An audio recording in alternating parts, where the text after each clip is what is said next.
Halo guys, saya Irul, balik lagi di Flash Gadget Channel. Sebelum Redmi pisah menjadi sub-brand dari Xiaomi, salah satu seri legendarisnya yaitu Redmi Note 2 sempat menjadi incaran smartphone low budget pada masanya. Pada tahun 2015, HP ini sudah memberikan layar yang lega dengan ukuran 5,5 inch Full HD yang berpanel IPS. Terus sudah pakai prosesor octa-core dari MediaTek yaitu Helio X10 yang berkecepatan mencapai 2,2 GHz. Bakal kayak gimana sih rasanya pakai HP Legend ini kalau dipakai di tahun ini? Apalagi kita cuma dapatnya seharga 500 ribuan aja nih. Udah dapat HP baru yang belum pernah dipakai sama sekali. Kita mulai langsung dari video unboxingnya dulu ya. Dusnya seperti berbahan kertas daur ulang yang berwarna krem, berdesain polos dan hanya ada tulisan Mi di pojok kanan atas. Di sisi-sisi dusnya juga polos aja nih. Baru di bagian belakang ada beberapa spesifikasi kunci dengan bahasa Cina, serta terdapat IMEI dan varian memorinya sebesar 16 GB. Langsung kita buka dan lihat apa aja isi dalam kemasan bawaannya. Waktu pertama kali dibuka langsung terlihat unit smartphone-nya yang berwarna putih. Kita singkirkan dulu.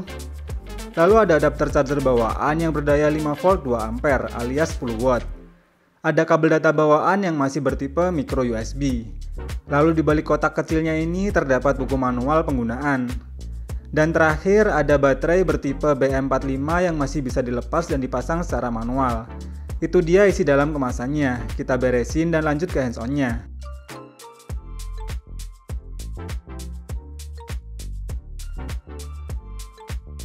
Jadi HP ini masih bisa dilepas nih untuk casing belakangnya.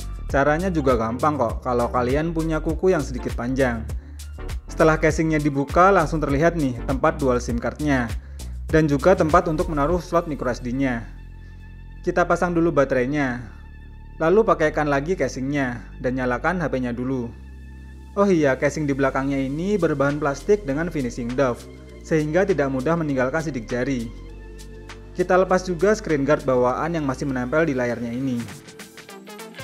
Ini dia tampilan awal dari Xiaomi Redmi Note 2 menggunakan tampilan MIUI versi 9 yang berbasis Android versi 5 alias masih lollipop. Handheldnya saat dipegang di tangan sih tetap terasa pas dan masih nyaman-nyaman aja ya. Desain dari Redmi Note 2 ini terlihat klasik dan berasa nostalgia banget. Setelah lihat desain smartphone zaman sekarang yang mulai nyeleneh, jadi berasa simple dan kalem aja nih kalau lihat desain HP ini. Walau dulu layar sebesar 5,5 inch itu udah terasa lebar banget, tapi untuk tahun ini layar segini udah berasa kekecilan. Mengingat layar HP zaman sekarang rata-rata udah di atas 6 inch. Namun kalau lihat kualitas layarnya yang udah berpanel IPS LCD dan sudah beresolusi Full HD, kualitasnya ternyata untuk dipakai harian seperti buat nonton YouTube atau lihat-lihat sosmed masih enak-enak aja kok. Apalagi HP ini juga terasa ringan banget berkat material bodinya yang berbahan plastik. Dan juga kapasitas baterainya yang tidak terlalu besar. Jadi harus siap sedia powerbank ya kalau mau kemana-mana bawa HP ini. Karena tes PC Mark-nya juga cuma mencapai 2 jam 50 menit untuk ketahanan baterai life-nya. Saya cek juga pakai aplikasi sensor box, ternyata sensor yang ada di HP ini lumayan lengkap loh. Bahkan sensor gyro hardware juga sudah tertanam di dalamnya. Kalau buat dijadikan HP daily use, HP ini masih bisa kok kalau mau dijadikan sebagai HP kedua. Tapi kalau mau dijadikan sebagai HP gaming, sebaiknya jangan deh ya. Karena setelah saya tes buat mainin game PUBG Mobile, settingannya cuma bisa mentok di balance medium. Walau udah dirubah ke settingan smooth medium pun tetap aja gameplaynya kurang begitu smooth. Walau sensor gyronya responsif dan gak delay loh. Tapi frame dropnya bakal bikin main game ini jadi makin gak nyaman. Ditambah baterainya yang boros juga nih kalau buat ngegame. Selama 30 menit bermain aja udah berkurang sekitar 25% sendiri. Tak coba mainin game MOBA yang seharusnya termasuk game yang tidak begitu berat pun, ternyata experience gameplaynya juga nggak jauh beda nih. Tetap bakal kerasa frame drop dan lag yang cukup terasa saat war dan menampilkan efek animasi yang maksimal. Apalagi suhu panas HP-nya mencapai 47 derajat, yang bakal terasa ganggu banget saat main game. Dan untuk main game Mobile Legends selama 30 menit, baterainya juga sudah berkurang sekitar 23%. Udah deh, paling enak HP ini buat mainin game-game yang bisa dimainin offline kayak Subway Surfer ini ya. Tetap bisa main dengan nyaman karena game ini kan nggak perlu disetting lagi untuk settingan grafisnya. Ingat ya, HP ini cuma pakai RAM sebesar 2GB LPDDR3, jadi gamenya yang ringan aja ya. HP ini membenamkan satu kamera utama sebesar 13 MP berapertur f2.2 yang support SDR dan face detection autofocus. Lalu kamera depannya sebesar 5 megapiksel berapertur f2.0 yang support video recording 720p 30fps. Baik hasil foto ataupun videonya ternyata masih lumayan bagus. Walau detailnya masih terasa kurang dan masih terasa banyak noise-nya.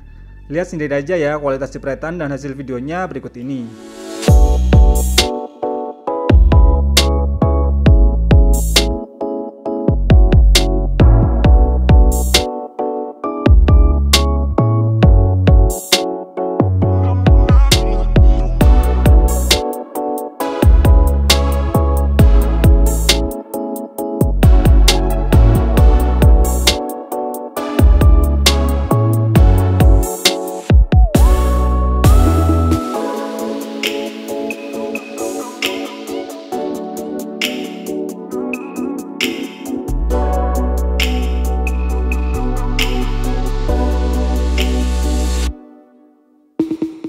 Kesimpulannya, simbahnya Redmi Note series ini memang udah kurang worth ya kalau mau dipakai di tahun ini.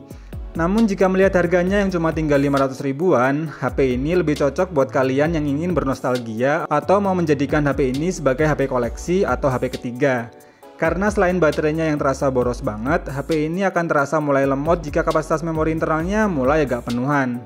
Buat yang tertarik untuk mencoba HP ini, link pembelian ada di kolom deskripsi. Terima kasih udah nonton video ini sampai habis, semoga bermanfaat dan sampai ketemu lagi di video berikutnya.